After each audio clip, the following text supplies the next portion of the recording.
Una noche, después de regresar agotado del campo, escuché a mi padre gritar con voz áspera: «Prefiero morir pobre antes que verte convertido en un cobarde sin honor». Mi madre, con lágrimas en los ojos, respondió casi suplicando: «Déjalo soñar, viejo testarudo. Tal vez él consiga lo que nosotros nunca pudimos». Yo, con apenas 16 años, apreté los puños y contesté con rabia contenida: «Lo juro, algún día voy a demostrarles a todos que un hijo de campesinos también puede llegar lejos». Esa promesa. A veces, en el silencio de mi penthouse que flota sobre la ciudad como la morada de un dios, esas palabras regresan a mí, no como un eco, sino como un fantasma. El recuerdo del olor a tierra húmeda, del sabor del pan duro y de la rabia impotente de un muchacho que no poseía nada más que un juramento. He cumplido ese juramento más allá de lo imaginable. El hijo de campesinos no solo llegó lejos, construyó el maldito horizonte. Cada rascacielos que veo desde mi ventana es un tributo a mi voluntad, cada coche de lujo un trofeo, cada competidor arruinado una muesca en mi cinturón. He demostrado que se puede llegar lejos. Pero la voz de mi padre, esa parte sobre el cobarde sin honor, la ignoro. El honor es el consuelo de los perdedores.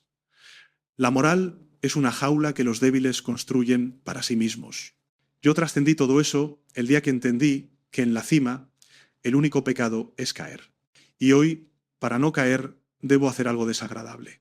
Debo cortar un cabo suelto, un ancla de lealtad y principios que amenaza con arrastrar mi barco al fondo del océano. Su nombre es Clara, mi contable, la mujer más brillante y fiel que he conocido, y por eso mismo la más peligrosa. Ella ha encontrado algo. Lo veo en sus ojos preocupados, en su insistencia por una reunión urgente. Ha tirado de un hilo y está a punto de desentrañar el tapiz entero de mi imperio. Un tapiz tejido no solo con genialidad y trabajo duro, sino también con los secretos oscuros que garantizan mi permanencia en el trono. Mi padre quería que no fuera un cobarde, y no lo seré. Enfrentaré esto, pero lo haré a mi manera. No con honor, sino con poder. Porque al final, la historia no la escriben los hombres honorables que mueren pobres, la escriben los ganadores. Y yo, Ricardo Vargas, siempre gano. El juramento que hice de niño me dio la fuerza para empezar. El hombre en que me he convertido sabe que a veces, para seguir adelante, los viejos juramentos deben ser olvidados. O mejor aún, quemados junto a aquellos que todavía creen en ellos. El sol de la mañana se filtraba con altiva indiferencia a través de los cristales ahumados de mi oficina, la más lujosa de la ciudad. Desde aquí yo observaba el bullicio de la metrópolis bajo mis pies. No era un balcón, sino una pared entera de vidrio blindado que ofrecía una vista panorámica casi divina de la urbe que yo había conquistado. Mi traje de 3 piezas, impecablemente cortado por un sastre italiano, no mostraba ni una sola arruga, reflejo de mi perfeccionismo obsesivo y mi control absoluto sobre cada aspecto de mi vida. Yo no solo vestía la fortuna, yo era la encarnación de ella. Giraba una pluma de oro macizo entre mis dedos, disfrutando del silencio. Para mí, cada día era una celebración de mi propio éxito. El hijo del campesino no solo había llegado lejos, había llegado a la cima, y por eso mi ego se negaba a reconocer cualquier mérito que no fuera el mío. Era un visionario, un titán de los negocios, y todos los que me rodeaban no eran más que engranajes prescindibles en mi gigantesca máquina de hacer dinero. Un suave golpe en la puerta de madera pulida interrumpió mi contemplación. Ni siquiera me digné a girar la cabeza. «Adelante», gruñí, mi voz profunda y autoritaria. Entró Clara, mi contable de confianza desde hacía más de una década. Clara no era una mujer que buscara destacar, pero poseía una presencia serena que imponía respeto. Su traje sastre, siempre impecable pero sin lujos, y sus gafas de montura fina le daban un aire intelectual y enfocado. Era una mujer de números, de principios, de una lealtad que yo había dado por sentada durante demasiado tiempo. Había estado a mi lado en cada paso, desde los primeros días de expansión hasta la consolidación del imperio. Clara conocía cada centavo que entraba y salía de Global Corp. Era la memoria financiera viviente de la empresa. «Buenos días, señor Ricardo», dijo con su habitual tono calmado, aunque noté una tensión subyacente en su voz. Llevaba una carpeta de cuero bajo el brazo que sujetaba con un poco más de fuerza de la necesaria. Yo, aún de espaldas, sorbí mi café expreso, tan oscuro como mis pensamientos. ¿Qué ocurre, Clara? Espero que traigas buenas noticias. No tengo tiempo para trivialidades hoy. Estoy a punto de cerrar el mayor acuerdo de la década. Clara se acercó a mi escritorio, dudando por un instante. Señor, tengo que informarle sobre algo. Algo que he descubierto en las cuentas. Es delicado. Finalmente me giré en mi sillón de cuero, mis ojos fríos como el hielo se posaron en ella. Había una mezcla de impaciencia y desdén en mi mirada. Delicado, dices. ¿Hay algún problema con mis millones, Clara? ¿O es que tu meticulosa mente de contable ha encontrado un error tipográfico en un recibo de $100? Me reí, una risa hueca y cruel que rebotó en las paredes de la oficina. Ella no se inmutó, aunque apretó la carpeta contra su pecho. No, señor, es mucho más serio. Los números no cuadran. Hay una discrepancia importante en los fondos de inversión de la subsidiaria en el extranjero, millones de dólares que simplemente han desaparecido. El silencio que siguió fue pesado, opresivo. Mi sonrisa se borró, reemplazada por una expresión de pura furia controlada. Me levanté de mi silla, un depredador que se ponía en pie. Millones de dólares, dices. Eso es una acusación muy grave, Clara. ¿Estás insinuando que alguien en mi empresa está robando? O peor aún, que tú, mi infalible contable, has cometido un error monumental. Clara mantuvo la mirada, aunque vi cómo sus nudillos se ponían blancos al agarrar la carpeta. He revisado todo, señor. Cada transacción, cada documento. No es un error. Alguien ha estado desviando fondos sistemáticamente y todas las pruebas apuntan a una red muy elaborada. Necesitamos investigar esto a fondo antes de que sea demasiado tarde. Me acerqué a ella, mi presencia imponente, amenazante, mi voz bajó a un susurro gélido, más peligroso que cualquier grito. Clara, ¿sabes qué es lo más valioso en este negocio? No es el dinero, es la lealtad y la discreción. Mis ojos penetraron los suyos. Si lo que dices es cierto, esto podría destruir Global Corp y a mí. Y por extensión, a ti. Ella tragó saliva, pero su voz se mantuvo firme. Lo entiendo, señor. Por eso mismo debemos actuar con rapidez y transparencia. La integridad de la empresa está en juego, y la suya. Su última frase me golpeó. ¿La mía? Usted es el CEO. La responsabilidad final es suya. Si esto sale a la luz sin que nosotros lo controlemos, empezó a decir. Pero yo ya no la escuchaba. Mi plan, nebuloso hasta ese momento, se solidificó con una claridad cristalina.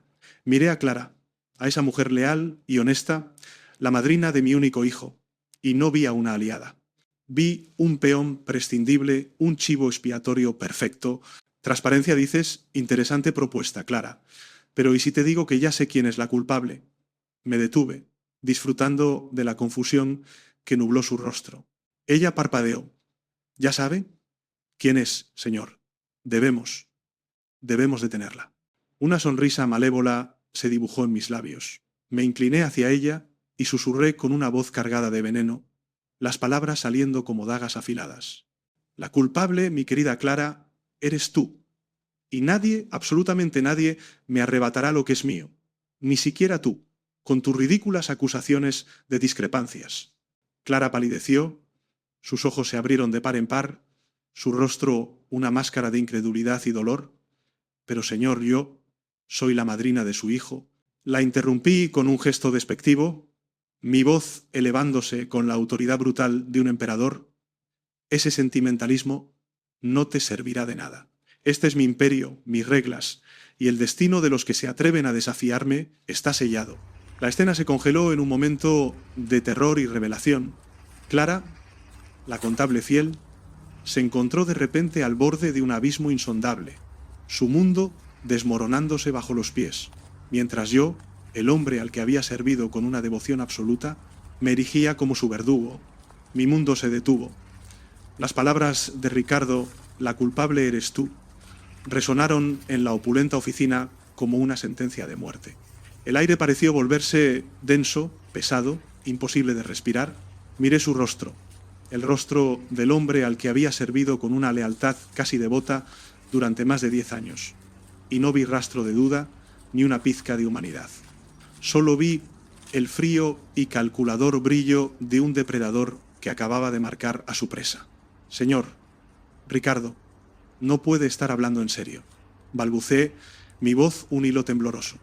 Mi mente se rebeló buscando desesperadamente una explicación lógica. Quizás estaba bajo una presión inmensa, quizás el estrés de dirigir Global Corp finalmente lo había quebrado, pero su mirada era lúcida, su crueldad intencionada. «Yo no soy una traidora», afirmé, tratando de infundir en mi voz una fuerza que no sentía. «Soy la mujer que se quedaba hasta la medianoche para asegurarse de que cada centavo estuviera justificado. Soy la que encontró el error en el contrato de adquisición que le ahorró a esta empresa 10 millones de dólares. Soy la madrina de su hijo Ricardo. ¿Acaso lo ha olvidado?». Recordé el día del bautizo de Leo. Ricardo me había tomado de las manos, sus ojos brillando, con una emoción que yo creí genuina. «Clara», me había dicho, «no confío en nadie más en este mundo para guiar a mi hijo si algo me pasara. Tu integridad es tu mayor fortaleza». Esas palabras, que una vez me llenaron de orgullo, ahora me quemaban como ácido. ¿Había sido todo una farsa? ¿O era esta la verdadera cara de Ricardo, una que había mantenido oculta bajo capas de encanto y ambición? Una mueca parecida a una sonrisa torció sus labios. «Los sentimientos son un lujo, Clara, y la lealtad es una mercancía que se compra y se vende. Claramente alguien te ofreció un mejor precio. ¿Quién fue? ¿Nuestra competencia? ¿Querían sabotearme desde dentro y tú fuiste su herramienta?». Cada palabra era un puñal en mi corazón. Él no solo me estaba acusando, estaba reescribiendo nuestra historia compartida, borrando 10 años de confianza y camaradería con una mentira monstruosa. Estaba profanando los recuerdos que yo atesoraba. «Nadie me ofreció nada», dije, mi voz quebrándose. «Mi único interés ha sido siempre el bienestar de esta compañía, la compañía que usted y yo ayudamos a construir». «Error», siseó Ricardo, acercándose aún más. «Yo la construí. Tú solo contabas los ladrillos, y ahora uno de esos ladrillos está fuera de lugar. Afortunadamente, ¿eres reemplazable?». Presionó un botón en el intercomunicador de su escritorio. «Seguridad a mi oficina, inmediatamente». El pánico se apoderó de mí. Esto no era una discusión, era una ejecución. «Ricardo, por favor, piensa en lo que está haciendo. Piensa en mi familia, en mi reputación. Esto me destruirá». «Deberías haber pensado tú en tu familia antes de traicionarme», respondió con una frialdad que helaba los huesos. «Quizás esto les enseñe una valiosa lección sobre las consecuencias de la deslealtad». En ese momento comprendí la profundidad de su corrupción. No se trataba solo del dinero desaparecido. Se trataba de proteger su imagen, su trono, su ego inflado. El fraude lo había orquestado él, y yo, al descubrirlo, me había convertido en la amenaza que debía ser eliminada. Mi lealtad no era mi escudo, era mi sentencia. Mi conocimiento era el arma que él ahora volvía en mi contra. Creía ciegamente en su integridad, en nuestra amistad, y esa fe ciega me había llevado directamente a la guillotina. 2 guardias de seguridad, hombres corpulentos con trajes que no lograban ocultar sus músculos, entraron en la oficina. Sus rostros eran impasibles. «Escorten a la señorita Clara fuera del edificio», ordenó Ricardo, dándome la espalda y volviendo a mirar por la ventana como si yo ya no existiera. «Asegúrense de que recoja sus efectos personales de su escritorio. No puede llevarse ningún documento de la empresa. Su acceso ha sido revocado. Está despedida con efecto inmediato por grave negligencia y sospecha de fraude». La palabra fraude me golpeó como un golpe físico. Era un ataque directo a mi identidad, a mi honor. Mientras los guardias me agarraban suavemente pero con firmeza por los brazos, mi mente solo podía pensar en una cosa. Mi confianza ciega, mi fe en un hombre que no la merecía, acababa de costarme todo. El viaje desde la oficina de Ricardo hasta mi propio escritorio fue el paseo más largo y humillante de mi vida. Los 2 guardias de seguridad me flanqueaban, sus presencias imponentes creando un perímetro invisible a mi alrededor. Era el procedimiento estándar para un criminal, no para una empleada con una década de servicio impecable. A medida que avanzábamos por los pasillos de mármol pulido, el murmullo habitual de la oficina se extinguía. Las conversaciones se detenían. Los teclados dejaban de sonar. Decenas de ojos se clavaron en mí. Vi una mezcla de conmoción, curiosidad y en algunos rostros una pizca de miedo. Se apartaban a nuestro paso como si yo portara una plaga. Eran mis compañeros, gente con la que había compartido cafés, almuerzos y proyectos. Ahora me miraban como a una extraña, una paria. Llegamos a mi escritorio, mi pequeño rincón del universo corporativo. Sobre el corcho colgaban fotos de mis padres y un dibujo de mi sobrino. Al lado del monitor había una pequeña orquídea que cuidaba con esmero. Estos pequeños objetos, antes fuentes de consuelo, ahora parecían reliquias de una vida pasada. «Tiene 5 minutos», dijo uno de los guardias, su voz desprovista de emoción.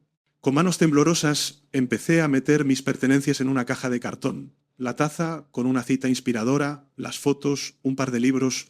Mi mano rozó un pequeño elefante de la suerte que Leo, el hijo de Ricardo, me había regalado. Una oleada de dolor y rabia me recorrió. ¿Cómo podía un hombre que pretendía amar a su hijo ser tan monstruoso? Pude escuchar los susurros, siempre tan callada. ¿Quién lo hubiera pensado? Escuché que era un desfalco masivo, millones. Ricardo lo descubrió él mismo. Tiene un instinto para esas cosas. Ponto pobre diabla. Parecía buena persona, supongo que nunca se sabe. Cada susurro era como una pequeña aguja clavándose en mi piel. Estaban aceptando la narrativa de Ricardo sin cuestionarla. ¿Por qué lo harían? Él era el rey en su castillo de cristal. Su palabra era ley. Mi reputación, construida a lo largo de toda una carrera, se estaba desintegrando en cuestión de minutos. Fue entonces cuando vi a Javier, un analista junior de mi equipo, un chico brillante y honesto al que yo misma había formado. Estaba de pie junto a su cubículo, pálido, con los ojos llenos de una confusión que bordeaba el pánico. Nuestros ojos se encontraron. Vi en su mirada una pregunta, una súplica por entender. No podía hablar, no podía arriesgarlo, pero le di un asentimiento casi imperceptible, un gesto que esperaba que él interpretara no como una admisión de culpa, sino como una advertencia silenciosa. «El tiempo se acabó», anunció el guardia. Dejé la caja medio llena. Ya no importaba. Lo que me habían robado era intangible, mi honor, mi futuro, mi nombre. Mientras me escoltaban hacia el ascensor, vi al asistente de Ricardo observándome con una mezcla de miedo y lástima. La puerta del despacho de Ricardo permanecía cerrada, un monolito de poder indiferente. Dentro del ascensor, el reflejo en las paredes de acero pulido me devolvió la imagen de una mujer rota, una extraña con el rostro pálido y los ojos vacíos. Los pasillos de mármol de Global Corp, que una vez representaron mi seguridad y mi orgullo profesional, se habían convertido en el escenario de mi crucifixión pública. Y los susurros, esos crueles susurros, serían mi epitafio en el lugar al que había dedicado mi vida. Hace 3 semanas. Todo comenzó de forma silenciosa e inocente. Estaba realizando la auditoría trimestral rutinaria. Era un ritual de números y balances, un baile predecible de débitos y créditos. Pero esa noche la música era discordante. Estaba revisando las transferencias a nuestra subsidiaria en las Islas Caimán, una entidad creada, según Ricardo, para optimizar nuestra estructura fiscal. Él siempre había elogiado mi atención al detalle, animándome a ser minuciosa. «Eres mis ojos y oídos en las finanzas, Clara. Nada se te escapa». Irónico, el problema surgió con un fondo de inversión llamado Proyecto Fénix. Sobre el papel era una inversión en startups tecnológicas emergentes. Las transferencias eran cuantiosas, pero estaban autorizadas por el propio Ricardo. Sin embargo, algo me llamó la atención. Los informes de rendimiento eran vagos. No había nombres de empresas específicas ni desgloses detallados, solo proyecciones optimistas y jerga corporativa. Mi instinto se activó. Decidí profundizar. Eran las 10 de la noche. La oficina estaba en silencio. Me sumergí en los archivos digitales siguiendo el rastro del dinero. La primera capa era impecable. Las transferencias salían de Global Corp y llegaban a la cuenta del Proyecto Fénix en las Caimán. Pero entonces hice algo que nunca había hecho. Crucé las referencias de las transferencias con los registros de comunicaciones de Ricardo, buscando la justificación estratégica. Encontré muy poco, lo cual era extraño para una inversión de esa magnitud. Sin embargo, encontré un correo electrónico cifrado enviado desde la cuenta personal de Ricardo a un abogado financiero en Panamá. El asunto era simplemente actualización Fénix. Mi corazón comenzó a latir más rápido. Decidí investigar a la propia gestora del fondo. Descubrí que Phoenix Capital Management era una sociedad fantasma. Tenía una dirección postal que correspondía a un pequeño despacho de abogados en Georgetown. No tenía empleados reales ni página web. Era un espectro financiero. El dinero, millones de dólares, estaba siendo enviado a un agujero negro. Durante las 2 semanas siguientes me obsesioné. Trabajaba de día en mis tareas habituales y de noche me convertía en una detective financiera. Usando software especializado, tracé el siguiente paso del dinero. Desde la cuenta del proyecto Fénix, los fondos se dividían y se enviaban a una red de cuentas en Suiza y Liechtenstein. Cada cuenta estaba a nombre de una corporación diferente, cada una más opaca que la anterior. Era un laberinto diseñado para que el dinero desapareciera. La pieza final del rompecabezas llegó cuando logré acceder, a través de una base de datos financiera internacional, a los registros de una de las corporaciones suizas. El beneficiario final, oculto tras varias capas de secretismo legal, no era una empresa. Era un fideicomiso privado. Y el nombre de ese fideicomiso era Legado R. Uma. Ricardo Vargas. El aliento se me quedó atascado en la garganta. No podía ser. Ricardo estaba desviando sistemáticamente el dinero de su propia empresa hacia un fideicomiso personal. Era un robo a gran escala. Recopilé todas las pruebas, los extractos bancarios, los registros de las sociedades fantasma, el rastro digital, lo imprimí todo y lo organicé en una carpeta. Era irrefutable. Creí, en mi ingenuidad, que al presentarle esto a Ricardo, él reaccionaría con sorpresa. Pensé que juntos desenmascararíamos al verdadero culpable dentro de su círculo. Nunca se me ocurrió, ni en mis peores pesadillas, que le estaba llevando el arma del crimen directamente al asesino. Esa carpeta, mi intento de proteger a la empresa y a él, se convirtió en la justificación para mi propia destrucción. El descubrimiento de la anomalía no fue mi triunfo como contable, fue el error fatal que me costó mi vida entera. Con la carpeta de pruebas en mis manos, sentí un nudo en el estómago. Caminé hacia la oficina de Ricardo con pasos vacilantes. Una parte de mí todavía se aferraba a la esperanza de que hubiera una explicación, que él fuera una víctima más en un esquema complejo. Quizás alguien había falsificado su firma, quizás le habían engañado. La lealtad es un hábito difícil de romper. Cuando entré, él estaba de espaldas, contemplando su reino. Su calma era desconcertante. Señor, tengo que informarle sobre algo que he descubierto en las cuentas. Es delicado, dije, mi voz apenas un susurro. Cuando se giró, su mirada no era la de un hombre preocupado, era la de un actor esperando su entrada. Su risa cruel ante mi mención de un error tipográfico fue la primera grieta en mi ingenua armadura. Un CEO verdaderamente preocupado por un posible fraude no bromearía. Le expuse mis hallazgos con la mayor calma que pude reunir. Le mostré las transferencias, la inexistencia de Phoenix Capital, el laberinto de cuentas. Con cada nueva prueba que presentaba, esperaba ver conmoción, ira, negación. En cambio, vi un interés frío, calculador. Me observaba no a las pruebas. Estaba evaluando mi reacción, midiendo mi convicción. Alguien ha estado desviando fondos sistemáticamente, concluí, mi voz temblando. Y todas las pruebas apuntan a una red muy elaborada. Fue entonces cuando su actitud cambió. La máscara de indiferencia cayó, revelando al depredador que acechaba debajo. Se levantó, su altura y su presencia llenando la habitación, haciéndome sentir pequeña y vulnerable. Sus preguntas no eran para buscar información, sino para acorralarme. ¿Estás insinuando que alguien en mi empresa está robando? ¿O peor aún, que tú has cometido un error monumental? Sufrí un escalofrío. Estaba torciendo mis palabras, preparando el escenario. Mi intento de alertarlo se estaba convirtiendo en mi propia acusación. No es un error, señor, insistí, aferrándome a los hechos. Necesitamos investigar esto a fondo. Su susurro gélido sobre la lealtad y la discreción fue el golpe de gracia. Me di cuenta de que no estaba hablando de la empresa. Estaba hablando de él. Mi descubrimiento no amenazaba a Global Corp, lo amenazaba a él. Cuando pronunció esas palabras fatídicas, pero ¿y si te digo que ya sé quién es la culpable? El tiempo pareció ralentizarse. Vi la trampa cerrarse a mi alrededor, una trampa que yo misma había activado. Mi esperanza final se desvaneció, reemplazada por un terror helado. ¿Quién es, señor?, pregunté, aunque una parte de mí ya sabía la respuesta. Su sonrisa malévola fue la confirmación. Y luego la sentencia: la culpable, mi querida Clara, eres tú.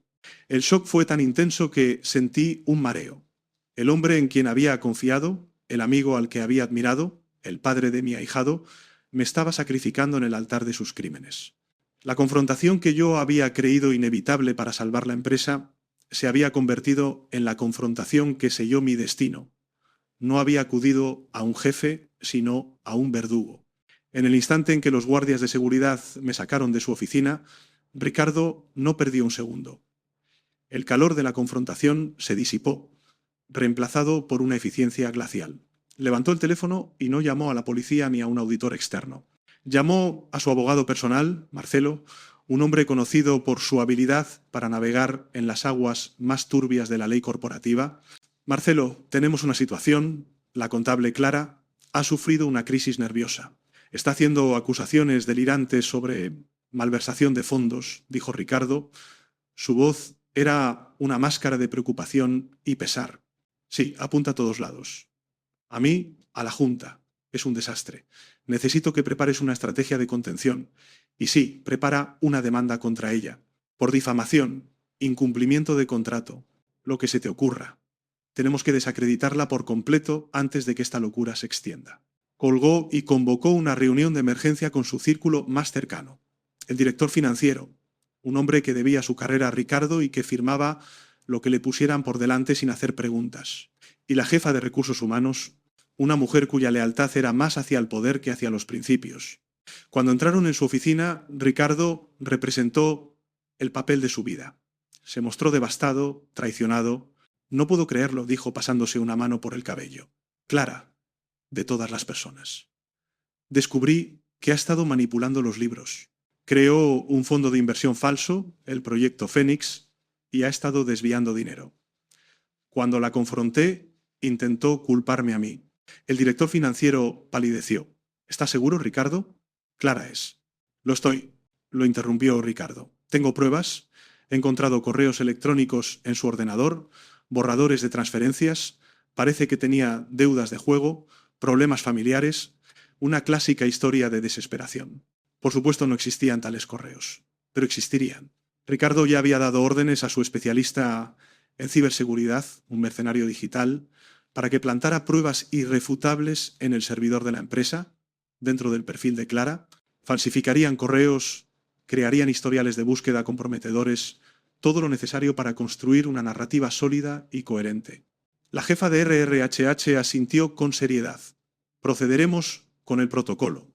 Se enviará un comunicado interno informando de su despido por mala conducta grave. Bloquearemos cualquier acceso que pudiera tener y cooperaremos plenamente con las autoridades. Cuando decidas involucrarlas. Ricardo sonrió por dentro. Él controlaría el cuándo. Primero, controlaría la historia. Exacto. Quiero que esto se maneje con la máxima discreción, pero con firmeza. Que sirva de ejemplo. La traición a Global Corp no será tolerada, dijo su voz resonando con una autoridad intachable. Mientras sus lacayos se apresuraban a cumplir sus órdenes, Ricardo se sirvió un whisky. Observó el líquido ámbar arremolinarse en el vaso. No sentía remordimiento ni culpa, sentía una oleada de poder. Había identificado una amenaza existencial y la había neutralizado con una precisión quirúrgica. Clara no era una persona para él, era un problema, y Ricardo Vargas siempre resolvía sus problemas. La traición para él no era un acto emocional, era una herramienta de gestión, un plato que se sirve frío, y con una guarnición de pruebas fabricadas, llegué a mi apartamento como un autómata. La caja de cartón con los restos de mi vida profesional cayó al suelo con un ruido sordo. Mi hermana menor, Laura, que vivía conmigo desde que empezó la universidad, salió de su habitación alarmada. «Clara, ¿qué pasa? ¿Por qué estás en casa tan temprano?», preguntó, su rostro joven lleno de preocupación. No pude responder, las palabras estaban atascadas en mi garganta, ahogadas por un sollozo que finalmente se liberó.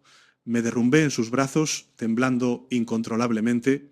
Entre lágrimas le conté la historia, una versión fragmentada e incrédula de la pesadilla que acababa de vivir. «¿Fraude? ¿Ricardo te acusó de fraude?», dijo su incredulidad convirtiéndose en ira. «Eso es imposible, es el hombre más rastrero y manipulador que he conocido, siempre te lo dije».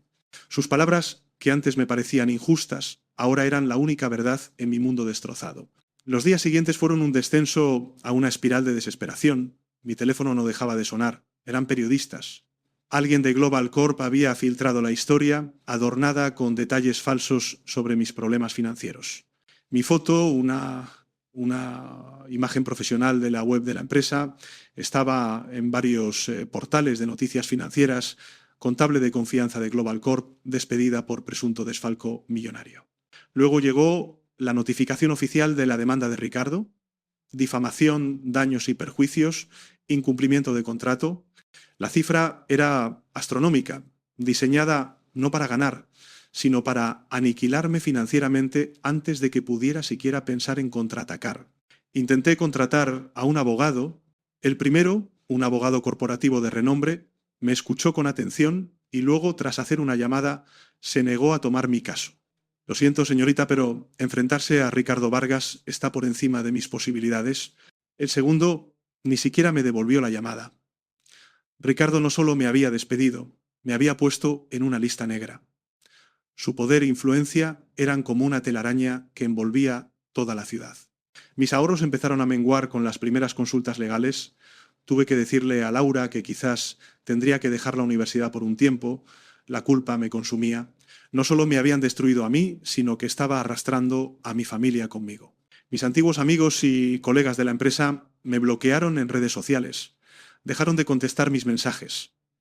El aislamiento era total, un muro invisible que Ricardo había construido a mi alrededor. Una noche, mientras miraba fijamente el techo de mi habitación, la desesperación fue tan abrumadora que apenas podía respirar. Ricardo me había quitado mi trabajo, mi reputación y mi futuro. Me había dejado sin nada, en el fondo de un abismo oscuro y solitario. Sentí que me estaba ahogando y no había nadie a quien pedir ayuda. Había perdido, él había ganado. El mundo seguía girando, su imperio seguía creciendo, y yo simplemente había desaparecido, borrada por la voluntad de un hombre arrogante. Claro, aquí tienes la continuación y conclusión de la historia, desde la parte 8 hasta la 30, escrita íntegramente en español. Los meses que siguieron fueron un borrón de paredes grises y techos silenciosos.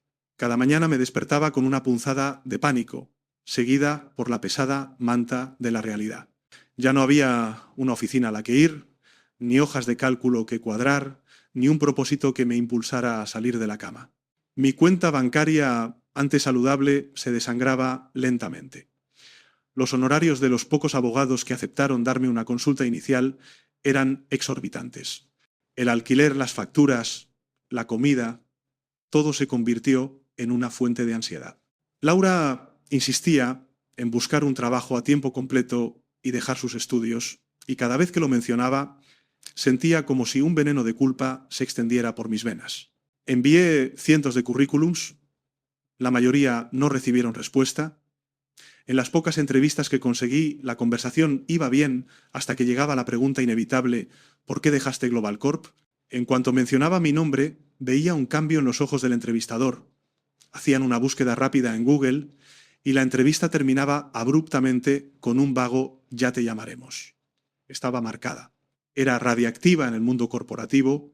Algunos días la desesperación era un pozo tan profundo que temía no poder salir. Me sentaba en el sofá mirando la televisión sin verla, mientras el mundo seguía adelante sin mí.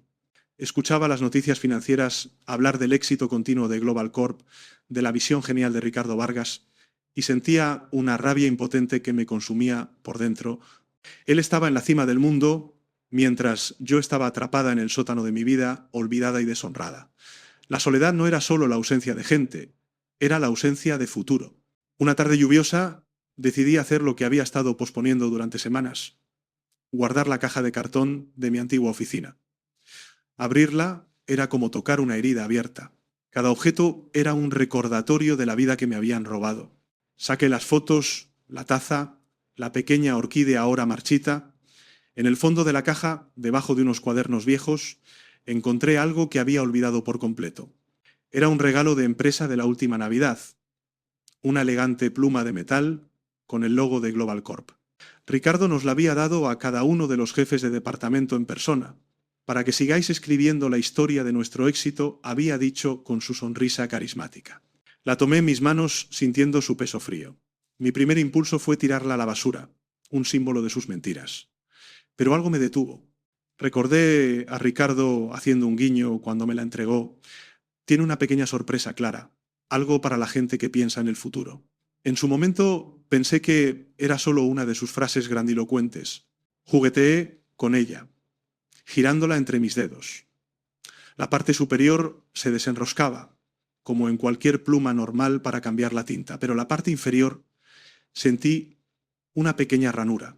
Con un poco de presión, la mitad inferior de la pluma se deslizó, revelando no un cartucho de tinta, sino el conector metálico de una memoria USB. Mi corazón dio un vuelco. Una chispa, diminuta pero intensa, se encendió en la oscuridad de mi desesperación. ¿Era posible? ¿Podría la arrogancia de Ricardo, su amor por los artilugios y el drama ser la clave de su propia caída?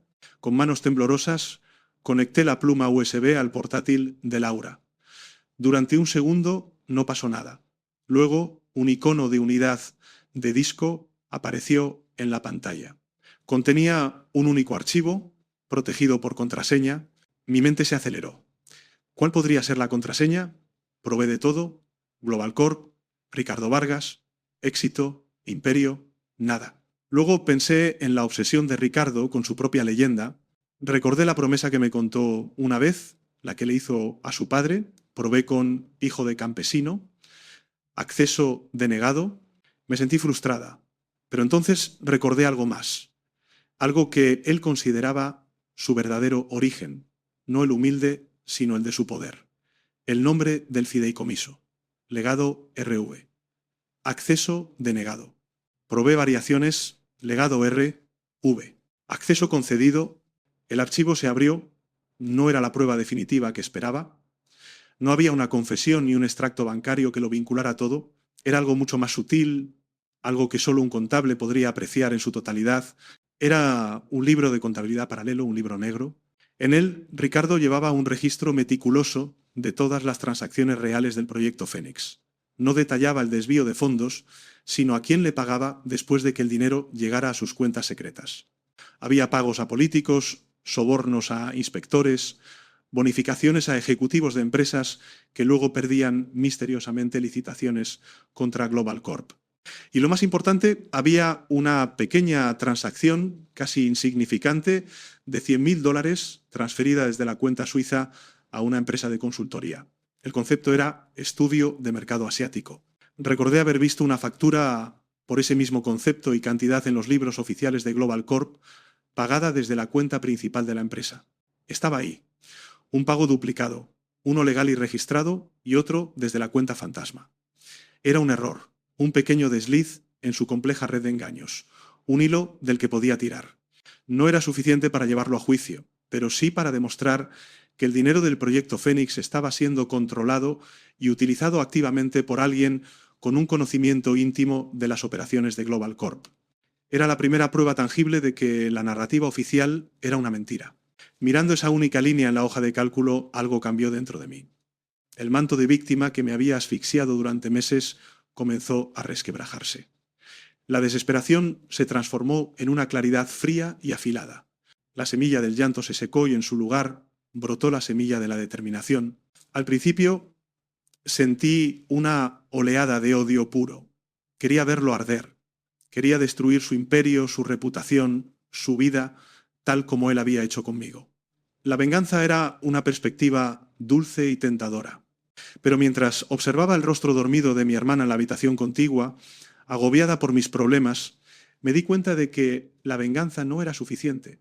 Si solo buscaba destruirlo, me convertiría en un reflejo de él, consumida por la oscuridad. No, esto era más grande. Se trataba de recuperar mi nombre. Se trataba de que la verdad saliera a la luz. Se trataba de justicia. Sabía que no podía enfrentarme a él directamente. Su ejército de abogados me aplastaría. Tenía que ser más inteligente, más paciente. Tenía que usar su propia arrogancia en su contra. Él me creía destruida y olvidada. Esa sería mi mayor ventaja. Actuaría desde las sombras, no como una leona rugiendo, sino como una serpiente, esperando el momento perfecto para atacar. Mi objetivo ya no era solo sobrevivir, era desmantelar su imperio de mentiras, pieza por pieza, hasta que no quedara nada más que la verdad desnuda. Sabía que no podía hacerlo sola. Necesitaba ojos y oídos dentro de Global Corp, Mi mente inmediatamente se dirigió a Javier, el joven analista de mi antiguo equipo. Recordé la mirada de confusión y horror en su rostro el día de mi despido. No era la mirada de alguien que creía en los chismes, era la de alguien cuyo mundo de certezas se había hecho añicos. Conseguir su contacto fue difícil. Usé una red social profesional con un perfil anónimo y le envié un mensaje vago pidiéndole que nos reuniéramos en un café anónimo en un barrio alejado del distrito financiero. Le dije que era sobre la integridad de los datos trimestrales. Para mi sorpresa, aceptó. Cuando llegó al café, miraba a su alrededor con nerviosismo, como un espía en su primera misión. Cuando me vio, su rostro mostró una mezcla de alivio y miedo. Clara, Dios mío, he estado muy preocupado, susurró. Le conté todo. No la historia completa del libro negro, sino lo suficiente para que entendiera que la acusación de fraude era una tapadera. Le hablé de las discrepancias que había encontrado, de la reacción de Ricardo. Javier escuchó su café intacto. Lo sabía, dijo finalmente. Nada tenía sentido. Tú nos enseñaste todo sobre la ética y la precisión. Después de que te fuiste, Ricardo contrató a una nueva firma de auditores externos, amigos suyos. Todo se volvió opaco. Se aprobaron informes que tú jamás habrías firmado. Le pedí ayuda. No te pido que arriesgues tu trabajo de forma imprudente, Javier. Solo necesito información, pequeñas cosas. Un informe, un correo, algo que me ayude a conectar los puntos. Algo que demuestre que el pago por el estudio de mercado asiático fue irregular. Vio el riesgo, pero también vio la verdad. Lo haré, dijo, su voz firme por primera vez. Lo que te hizo no estuvo bien. Alguien tiene que detenerlo. Ese día, en ese café anónimo, dejé de estar sola. Tenía mi primer aliado. Mi apartamento se convirtió en mi cuartel general. El imperio de Ricardo se gestionaba desde un rascacielos de cristal. El mío, desde una mesa de cocina con un portátil de segunda mano y una conexión a internet robada de un vecino. Compré un teléfono de prepago y me comuniqué con Javier solo a través de aplicaciones de mensajería encriptada. Empezamos a trabajar. Yo era la estratega, él era mi agente de campo. Le di a Javier detalles específicos sobre el pago duplicado. Con un riesgo considerable, logró acceder a los archivos del servidor y me envió una copia de la factura oficial. Coincidía perfectamente con la transacción del libro negro. Ahora tenía una conexión tangible. Nuestro siguiente paso fue investigar a la consultora que recibió el pago. Rastreando su registro mercantil, descubrí que la empresa había sido fundada solo unas semanas antes del pago y disuelta unos meses después.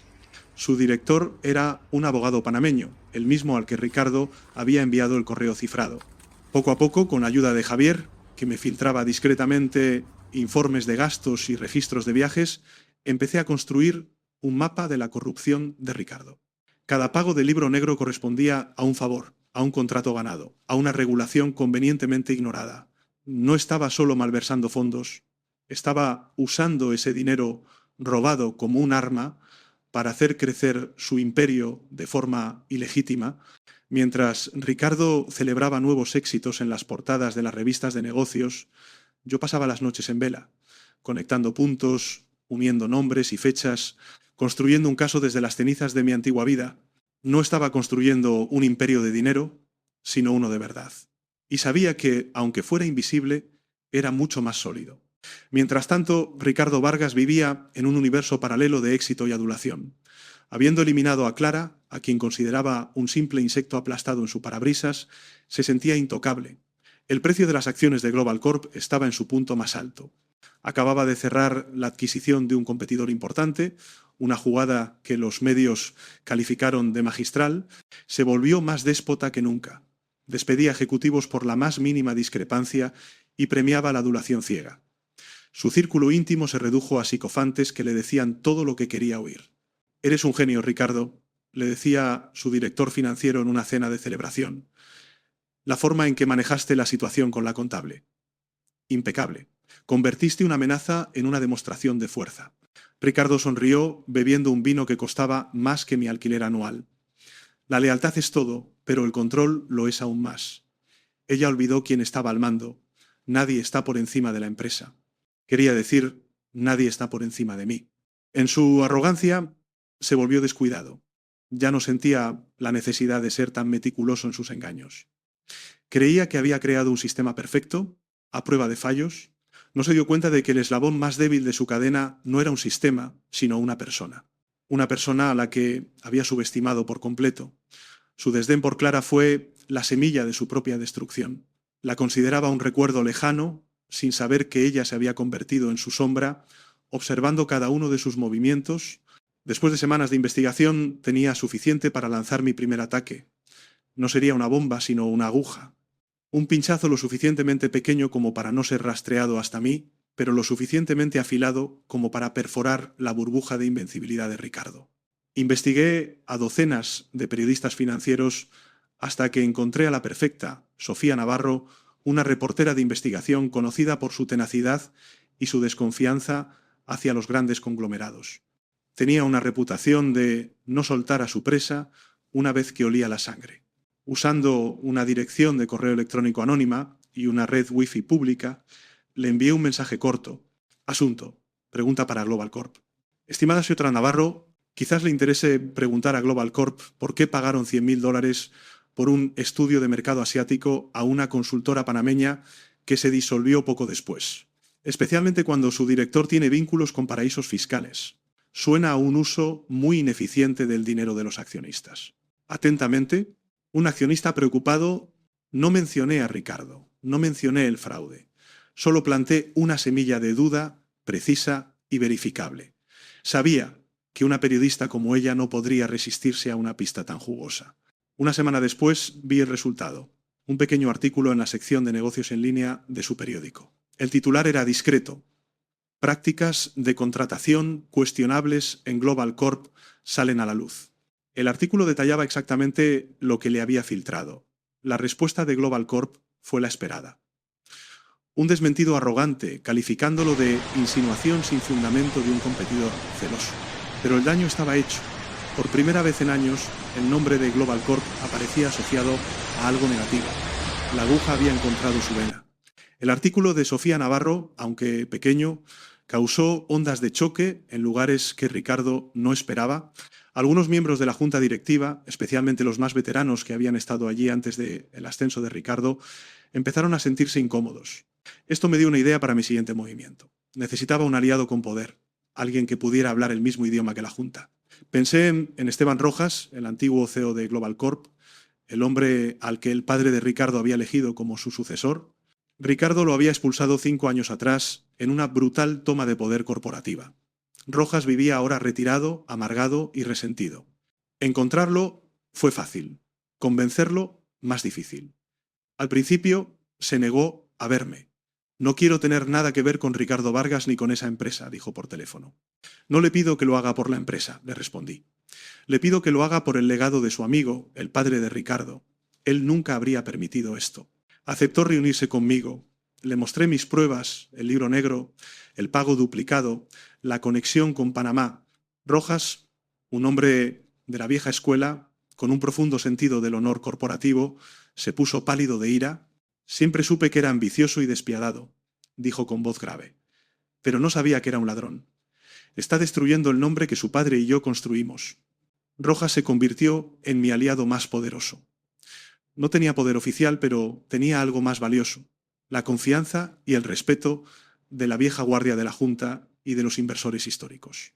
Empezó a hacer llamadas, a organizar almuerzos discretos, a compartir sus preocupaciones sobre la dirección que Ricardo estaba tomando. No hizo acusaciones directas, simplemente reavivó las dudas que el artículo de la periodista ya había sembrado. La resistencia estaba creciendo, silenciosa pero firme, con Rojas moviendo los hilos en las altas esferas y Javier proporcionando inteligencia desde dentro. Nuestra operación entró en una nueva fase. Era una guerra de guerrillas corporativa, librada en hojas de cálculo y correos electrónicos cifrados. Rojas me guió. No ataques al rey directamente, me aconsejó. Debilita su reino, cuestiona sus decisiones, haz que la Junta se sienta nerviosa por su propio patrimonio. Seguí su consejo. A través de mi alias de accionista preocupado, empecé a enviar más pistas a la periodista Sofía Navarro. Cada pista era un nuevo escándalo en miniatura: un contrato sospechoso adjudicado a una empresa propiedad del cuñado del director financiero, los gastos exorbitantes de Ricardo en jets privados, justificados como viajes de negocios, una donación corporativa a la fundación de un político que convenientemente aprobó una recalificación de terrenos a favor de Global Corp. Cada artículo de Sofía era un nuevo corte. Ninguno era mortal por sí solo, pero la acumulación de ellos estaba creando una hemorragia en la reputación de Global Corp. Los inversores empezaron a hacer preguntas. Los analistas de mercado bajaron su calificación de compra fuerte a mantener. El precio de las acciones, que parecía invencible, comenzó a estancarse y luego a bajar ligeramente. Ricardo estaba furioso. Veía estos ataques como una campaña de desprestigio, pero no podía encontrar la fuente. Se estaba volviendo paranoico, desconfiando de todos a su alrededor. Mientras tanto, yo, desde mi mesa de cocina, dirigía la guerra silenciosa, usando los números como mis soldados y la verdad como mi arma. La presión sobre Ricardo se estaba volviendo insostenible. En un intento desesperado por recuperar el control de la narrativa, decidió hacer lo que su arrogancia le dictaba: convocar una rueda de prensa masiva para aclarar todas las dudas. Fue un espectáculo. Ricardo, en su traje más caro, se subió al podio rebosante de confianza, desestimó los artículos de Sofía Navarro como periodismo basura y noticias falsas. Global Corp es más fuerte y transparente que nunca, declaró. Cada decisión que he tomado ha sido por el bien de nuestros accionistas y empleados. Entonces Sofía Navarro, sentada en la primera fila, hizo la pregunta que yo le había sugerido. Señor Vargas, ¿podría aclarar entonces el pago de $100.000 a la consultora panameña Fantasma por el estudio de mercado asiático? ¿Y puede confirmar si esa es la misma consultora utilizada para canalizar donaciones políticas en el pasado? Ricardo se puso visiblemente tenso. Había sido informado sobre la pregunta del estudio de mercado, pero la segunda parte lo tomó por sorpresa. Intentó reírse. Esa es una acusación ridícula. Por supuesto que no. El pago por el estudio fue una transacción única y legítima. No tenemos más relación con esa firma. Y ese fue su error fatal. Al decir transacción única, había mentido. Y yo tenía la prueba de que no era así. En el libro negro de Ricardo, esa misma consultora panameña aparecía como receptora de múltiples pagos pequeños a lo largo de 2 años. No era una transacción única. Era un canal regular.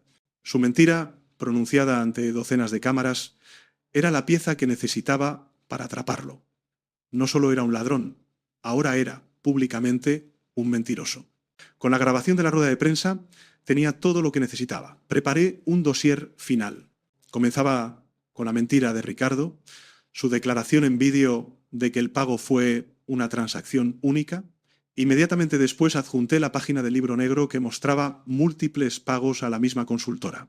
Luego construí el resto del caso, el pago duplicado, la prueba de que la consultora era una sociedad fantasma dirigida por su abogado en Panamá, el rastro del dinero desde el proyecto Fénix a través de Suiza hasta esa cuenta, y finalmente los otros pagos del libro negro vinculando el dinero robado a sobornos y favores políticos.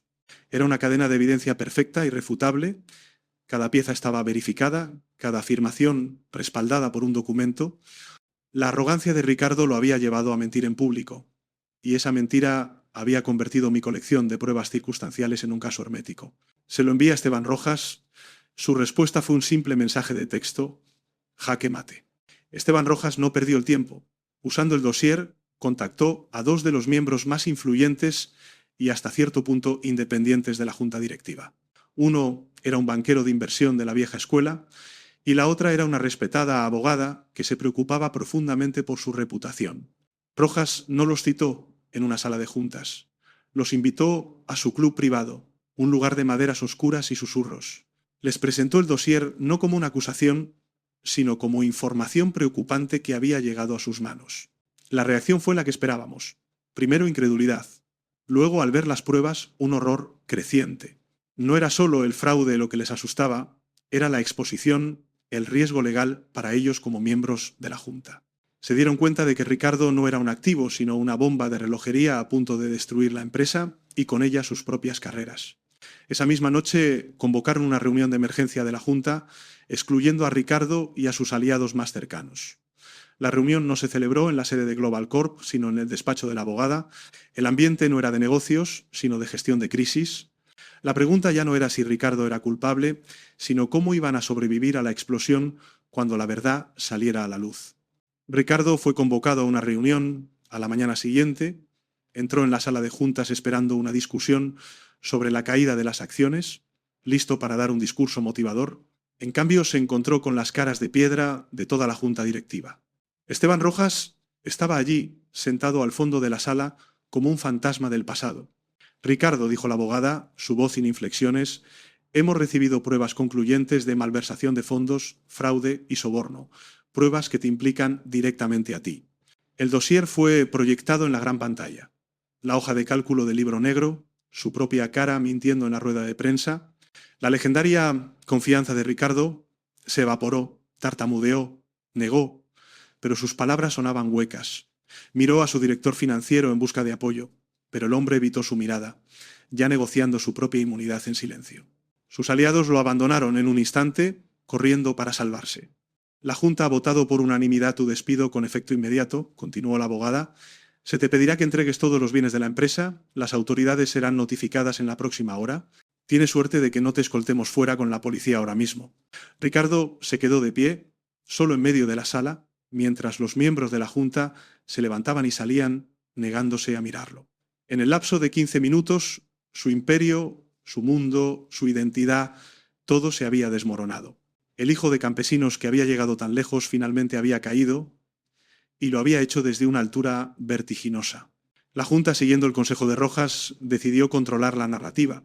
En lugar de esperar a que la policía hiciera un arresto, emitieron un comunicado de prensa devastador. Anunciaron el despido de Ricardo Vargas por mala conducta financiera y la apertura de una investigación interna y externa completa. Afirmaron que la propia empresa había descubierto las irregularidades y estaba cooperando plenamente con las autoridades. Era una jugada maestra de relaciones públicas. Se presentaban a sí mismos como las víctimas de la traición de Ricardo, no como sus cómplices negligentes. La noticia explotó en el mundo financiero. El nombre de Ricardo Vargas pasó de ser sinónimo de éxito a ser sinónimo de fraude en cuestión de horas. Las acciones de Global Corp se desplomaron un 40% en la apertura del mercado. Los periodistas que antes lo adulaban ahora competían por publicar los detalles más escandalosos de su caída. Mi nombre, Clara, apareció en algunos artículos, ahora retratada como la contable que fue despedida injustamente tras intentar dar la voz de alarma. La narrativa había dado un giro de 180 grados. En medio del caos, con las acciones en caída libre y los inversores entrando en pánico, la junta directiva se enfrentaba a un problema existencial. Necesitaban a alguien que pudiera estabilizar el barco, alguien que conociera los libros por dentro y por fuera, que pudiera identificar el alcance total del fraude de Ricardo y que tuviera una credibilidad intachable. En una reunión de crisis, mientras barajaban nombres de consultores externos y directores financieros de otras empresas, Esteban Rojas se aclaró la garganta. Están buscando en los lugares equivocados, dijo con calma. La única persona en el mundo que tiene el conocimiento, la integridad y la motivación para limpiar este desastre es la mujer a la que Ricardo intentó destruir. La única persona que puede salvar a Global Corp es Clara. Hubo un silencio atónito en la sala. Luego la abogada asintió lentamente. Tiene razón, sería la declaración más poderosa que podríamos hacer. Demostraría que estamos comprometidos con una nueva era de transparencia. La idea, que habría sido impensable 24 horas antes, se convirtió de repente en la única solución lógica. La contable despedida y deshonrada se había convertido, en su ausencia, en la única salvadora posible de la empresa. Recibí la llamada mientras estaba en mi cocina viendo las noticias de la caída de Ricardo en mi portátil. Al otro lado de la línea estaba la voz de la abogada de la Junta. Me invitó a una reunión en un hotel neutral. Fui con cautela, acompañada por Esteban Rojas. La abogada y el banquero de inversión estaban allí. Se disculparon formal y profundamente por la pesadilla que me habían hecho pasar. Me informaron de que la demanda contra mí sería retirada inmediatamente y que recibiría una compensación económica sustancial por los daños. Pero eso no era todo. Clara, dijo la abogada, la empresa está al borde del colapso. Necesitamos un nuevo liderazgo. Te ofrecemos el puesto de directora financiera interina con plenos poderes para llevar a cabo una auditoría completa y reestructurar el departamento. La oferta me dejó sin aliento. Era una justicia poética que superaba mis sueños más salvajes. Volver al lugar de mi humillación, pero esta vez al mando. Acepté. pero con mis propias condiciones. Quiero una disculpa pública y personal de la Junta Directiva, dije con firmeza. Quiero autoridad total, sin interferencias, y quiero que Javier, el analista que me ayudó, sea ascendido a jefe de mi equipo. Él demostró la lealtad que esta empresa dice valorar. Ellos aceptaron cada una de mis condiciones sin dudarlo. Mi regreso a Global Corp fue surrealista. Caminé por los mismos pasillos de mármol por los que me habían escoltado. Los susurros que me siguieron esta vez no eran de desprecio, sino de asombro y respeto.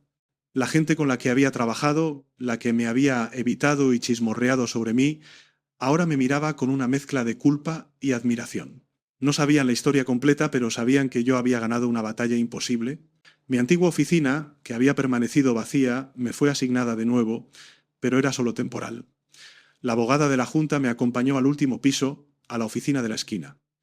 La oficina de Ricardo, creemos que este es su lugar ahora, dijo.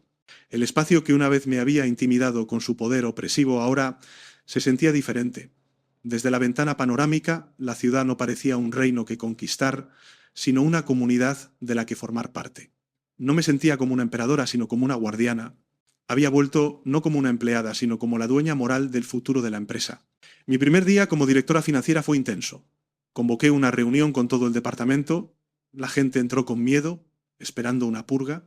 En lugar de eso les hablé de integridad, de transparencia, de construir una cultura en la que la verdad fuera recompensada, no castigada. Anuncié el ascenso de Javier, quien se puso a mi lado, un símbolo viviente del nuevo orden. Los números no tienen moral, pero nosotros sí, les dije. A partir de hoy, cada cifra en nuestros libros representará no solo nuestro beneficio, sino también nuestros principios. Pasé la siguiente semana sumergida en el trabajo, desentrañando la red de corrupción de Ricardo, colaborando con los auditores y las autoridades. Fue agotador, pero cada documento que firmaba, cada decisión que tomaba, era un acto de restauración, limpiando la mancha que Ricardo había dejado. Estaba sanando a la empresa y en el proceso me estaba sanando a mí misma. Unas semanas después, Ricardo, que estaba en libertad bajo fianza, a la espera de un juicio que sabía que perdería, tuvo permiso para ir a la oficina a recoger sus últimos efectos personales. Insistió en hacerlo fuera del horario de trabajo para evitar a la prensa. Yo estaba trabajando hasta tarde en su antigua oficina. Él entró sin llamar, esperando encontrarla vacía. Cuando me vio sentada detrás de su escritorio, se quedó paralizado. Se le veía demacrado. El traje caro le quedaba grande. La arrogancia había sido reemplazada por un vacío desesperado. «Tú», susurró su voz ronca. «¿Cómo?». Lo miré no con el odio que una vez sentí, sino con una fría y distante lástima. No había nada más que decir. Él ya lo sabía todo. Sabía que su propia arrogancia, su subestimación de mí, había sido su perdición. «Se acabó, Ricardo», dije en voz baja. No era un grito de victoria, sino una simple declaración de hechos. Él miró a su alrededor, a la oficina que había sido su trono, ahora ocupada por la mujer a la que había intentado aniquilar. Sin decir una palabra más, dio media vuelta y se fue, un rey exiliado de su propio reino en ruinas. Esa fue su humillación final, no la prisión que le esperaba, sino el conocimiento de que la persona que él consideraba insignificante ahora poseía todo lo que él había perdido. Los meses siguientes fueron un trabajo de reconstrucción. Bajo mi liderazgo, Global Corp pasó por una dolorosa pero necesaria transformación. Implementamos los controles éticos más estrictos de la industria. Despedimos a los ejecutivos que habían sido cómplices del silencio y promovimos a gente de dentro que, como Javier, valoraba la integridad. Poco a poco, la confianza regresó. Primero, la de los empleados, que vieron un cambio real en la cultura. Luego, la de los clientes, que apreciaron nuestra honestidad sobre los errores del pasado. Finalmente, la de Wall Street. El precio de las acciones, después de tocar fondo, comenzó una lenta pero constante recuperación. Esta vez basada no en la arrogancia de un solo hombre, sino en la sólida base de una empresa reformada. Di entrevistas, no para glorificarme, sino para explicar las nuevas políticas de la empresa. Me convertí en una voz defensora de la ética corporativa. La mujer que había sido silenciada ahora hablaba en los foros más importantes del mundo de los negocios. Un año después de mi regreso, la Junta Directiva me ofreció el puesto de CEO de forma permanente. Mi título interino fue eliminado. Me había ganado la posición no a través de la intriga o la traición, sino a través del trabajo duro y los principios. Mi visión para Global Corp era diferente a la de Ricardo. Yo no buscaba la dominación, sino la sostenibilidad. No quería construir un imperio, sino una comunidad. Invertimos en nuestros empleados, en prácticas empresariales éticas y en la comunidad local. El legado de Ricardo fue una historia de advertencia sobre la arrogancia y la corrupción. Mi legado, el que estaba construyendo día a día, sería uno de integridad, resiliencia y la prueba de que se puede tener éxito sin vender el alma. Me aseguré de que la historia de lo que había sucedido nunca se olvidara, para que sirviera como un recordatorio permanente de que ninguna persona está por encima de la verdad. Una tarde me encontré de pie frente a la gran ventana de la oficina del CEO, la misma desde la que Ricardo contemplaba su reino. El sol se ponía, tiñendo la ciudad de tonos dorados y anaranjados. La vista era la misma, pero mi perspectiva era completamente diferente. No veía una metrópolis que conquistar, llena de engranajes anónimos. Veía una red de vidas, de sueños, de gente trabajadora, incluyéndome a mí misma y a mis empleados. Ricardo se había autoproclamado dueño de todo, pero su posesión se basaba en el miedo y el control. Al final, no poseía nada, ni siquiera su propia libertad. Yo, en cambio, había perdido todo, solo para descubrir lo que realmente importaba. Al luchar por mi nombre, había salvado una empresa. Al enfrentarme a un tirano, había encontrado mi propia fuerza. Y al reconstruir un legado de integridad, me había reconstruido a mí misma. No era la dueña de la ciudad que se extendía ante mí, era la dueña de mis decisiones, de mis principios, de mi futuro, era la dueña de mi propia historia, y en el silencio de esa oficina, en la cima del mundo, entendí que esa era la única propiedad que realmente importaba. Me había convertido en la verdadera dueña de todo lo que valía la pena poseer.